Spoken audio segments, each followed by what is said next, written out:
This time in which we live is historical. The College of Cardinals will convene in the conclave beginning on Tuesday to elect another successor to St. Peter. It'll be the 266th successor.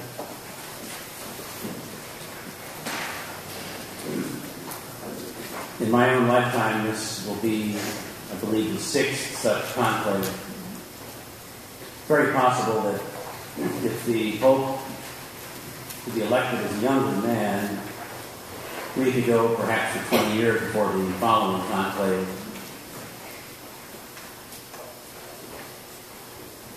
In the New Testament, who is the second most talked about person after Jesus? 119 times his name is mentioned. The answer is St. Peter. St. Peter is, or was, I should say, given the special commission to be the head of the apostles. Anytime his name is mentioned in the New Testament, in the back of a person's mind should be the word church. It was Peter who was challenged by Jesus to come out of the boat, to walk on the water with him. The boat represents the church. The apostles are there, and the head of the apostles, Peter, is there. And, of course, the silent and hidden presence in the church is Jesus himself. The Pope is a successor to St. Peter. The Catholic Church has always believed this. The early Christians, Catholics, made sure that Peter's body was in safekeeping during the difficult times when the church was underground for the first 300 years of her existence. And then, after the church was legalized, his body was brought into a place called the Vatican Cemetery, which was outside Rome.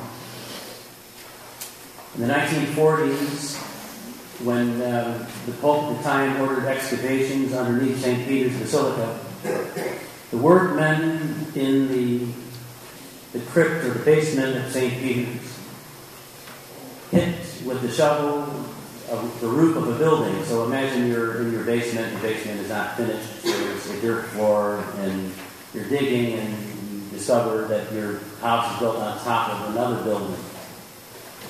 The Romans tended to build on top of things. What they discovered underneath St. Peter's is an early Christian cemetery, and the place where St. Peter was buried was discovered or rediscovered in the 1940s. It's located directly under the papal altar. If you ever look at a picture of St. Peter's interior, you see that the altar where the Pope has Mass is not below the center of the dome. It's pushed forward. And the reason for that is because it was built over what was always thought to be the place, on top of the place where St. Peter himself was buried. St. Peter's tomb, which I visited, you received a pass to go down to this ancient city of the dead, to see the tomb where St. Peter's grave is something like 300 feet below the papal altar. The Holy Father has, our past Holy Father, Pope Benedict, Pope Emeritus, celebrated Mass at this altar many times. I'm sure many of you have seen, I hope you've seen television footage of the Pope celebrating Mass. I remember when Pope Benedict was elected, it was a Tuesday, it was in April, it was in 2005. I was preparing for Mass in nursing home, and someone on the parish staff said to me, they just elected a new Pope. I said, who's that? She said, Cardinal Ratzinger. I thought, well, that's great. Cardinal Ratzinger was a very outstanding man. In fact, probably the world's leading theological mind. It's not always the case where someone who elected pope is a preeminent theologian, but he certainly is. Pope John Paul II, another outstanding scholar. We've been very blessed to have the popes that we have had in recent times. Shortly after Pope Benedict was elected, I went out to lunch with a group of ministers in Madison. And one minister told me, he said, I'm very happy about the election. Which perhaps might be something of a surprise that a non-Catholic person would be interested. But he said, we don't have a magisterium in my church. And his church is being ripped apart as I speak over the issue of so-called same-sex union.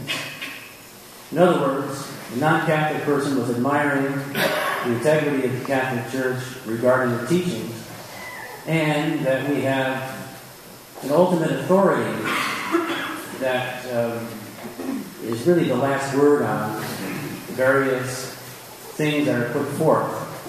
Are particular practices today consistent with the gospel?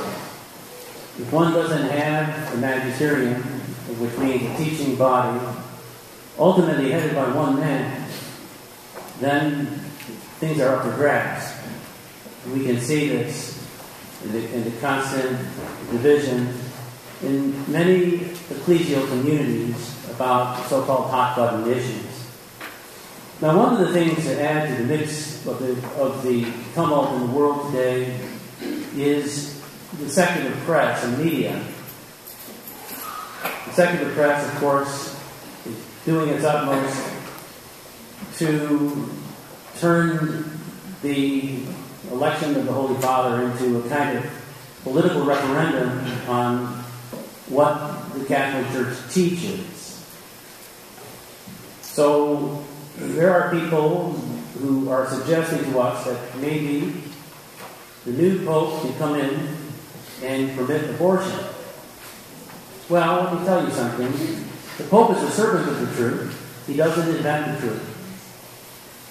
And no Pope would ever change such a teaching because we're talking about a clear violation of the Fifth Commandment. Pope doesn't have authority over commandments. Some people are hoping that maybe the new Pope will come in and allow contraception. Contraception is morally problematic, maritally problematic, and often medically problematic. The Catholic Church is not going to change it for those reasons. There are other people who think, well, maybe the new Pope will come in and permit women to be ordained priests. In recent years, the popes have been very clear about this point. And it's not a matter of, we don't want women to be ordained because we don't like them. This is kind of a popular misconception. But rather, it's the church has no authority to make such a determination. In other words, that all of the sacraments, including holy orders, have a certain integrity that must be safeguarded. Just as a pope couldn't come in and say, starting next Friday, water will no longer be necessary for baptism. It's not his determination to make. The substance of the sacraments go back to Jesus, who provided these things for us. And the Pope is a servant of the truth. He doesn't invent things. He's not an autocrat. An autocrat is someone who calls his own shots. I mean, yes, there are things the Pope can do on his own, disciplinary matters. I mean, the whole question of should priests be married, for instance. The thing is this, that the Holy Spirit doesn't go backward. The development of the awareness of celibacy as a charism is an important thing. Jesus was celibate, St. Paul was celibate. Anybody in the seminary who wants to be married shouldn't be in the seminary. I mean, nobody's ordained against his will. And celibacy is not the cause of all of the problems that we hear about. I can tell you, having heard confessions for 30 years, marital status does not have much to do with whether or not, or really anything to do with whether or not a person is living an ordered or disordered life. There are plenty of people who are married who have disorders of different types. And I say this with all due respect. I mean, people are weak, and we need salvation. We need God. We need the supports that He gives us. And a person who's living a life of sin, whether he's a priest or a married person, is a person who's very compromised. And so we have to pray, as we heard in the gospel today, about people being reconciled to God. And all of us should be people who are reconciled and who work at being reconciled and who work at being reconcilers. One of the important aspects of the Pope's ministry is to keep the church united. Jesus prayed in John 17, Father, I pray that they may be one. The problem is when people don't embrace the office of St. Peter, they really open the door to splits. One of the reasons for the Protestant Reformation is that the popes in Germany at the time, in the 16th century, were not sufficiently supportive of the Pope. So then the church split. We have not yet recovered from that split. Another religious phenomenon, which is, as far as I know, rather specific to the U.S., is the so-called non-denominational church. These things spring up on many a corner. In fact, at least one a week during the present time. One of the problems with this concept is there's no principle of unity. So when one person doesn't like what the minister is doing, perhaps, then he starts his own church. Popes over the centuries have made a difference in keeping much of the church intact. And even today, we can be grateful for this. Because what's at stake is really the salvation of many people. The church isn't in business for herself, much as to raise up saints. We need saints today. Saints need a community of support. And we should be grateful for the gift of the church. It doesn't mean that everybody in the church is a saint. Simply that isn't the case. But everybody's called to be saints. And we have the means to become saints, to become holy, to become holier. All of these things we should take to heart. When we hear of people who are causing any sort of scandal, the reason for it is they're not living the Catholic faith. So we have to embrace the Catholic faith and live the Catholic faith. It is traditional for Catholic people to pray for the Pope. Whenever we pray the Rosary, there's an indulgence attached to this.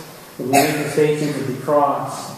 And at other times, and at every Mass, the priest prays for the Pope. He doesn't pray for the Pope now because we have no Pope. He prays only for the local bishop. But the bishops need leadership themselves. The College of Bishops means the group of bishops throughout the world. The bishops are required by church law to go to Rome every 5 years to pray at the tombs of St. Peter and Paul, and the Pope always gives them some sort of instructions. It isn't to say that the Pope runs all of dioceses and he's calling up the bishops every morning and telling them what to do. That's not how he works. It's the bishop's responsibility to take care of their dioceses. But the bishops, in union with the Pope, and they must be in union with the Pope, are what keep the church together. The Catholic Church is really a collection of small churches, dioceses throughout the world. And the bishops of the church, thanks be to God, have a leader in the Holy Father. Without that, we could see the Catholic Church breaking down on nationalistic lines. You might have an American Catholic Church. You might have a French Catholic Church. You might have a Catholic Church in different parts of Asia. Jesus wanted his church to be universal, be worldwide, to include as many people as possible.